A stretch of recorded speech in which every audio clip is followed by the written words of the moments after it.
اے نبی ان مشرکین سے کہو کہ پکار دیکھو اپنے ان معبودوں کو جنہیں تم اللہ کے سوا اپنا معبود سمجھے بیٹھے ہو۔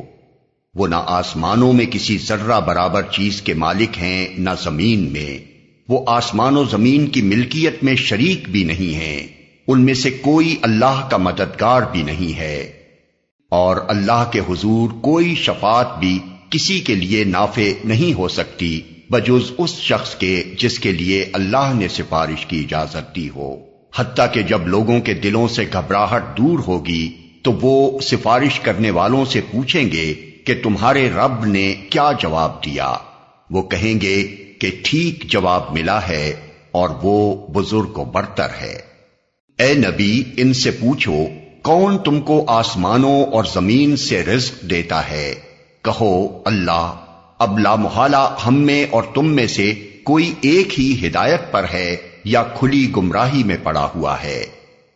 ان سے کہو جو قصور ہم نے کیا ہو اس کی کوئی باز پرس تم سے نہ ہوگی، اور جو کچھ تم کر رہے ہو اس کی کوئی جواب طلبی ہم سے نہیں کی جائے گی۔ کہو ہمارا رب ہم کو جمع کرے گا، پھر ہمارے درمیان ٹھیک ٹھیک فیصلہ کر دے گا، وہ ایسا زبردست حاکم ہے جو سب کچھ جانتا ہے۔ ان سے کہو ذرا مجھے دکھاؤ تو صحیح وہ کون ہستیاں ہیں جنہیں تم نے اس کے ساتھ شریک لگا رکھا ہے۔ ہرگز نہیں، زبردست اور دانا تو بس وہ اللہ ہی ہے۔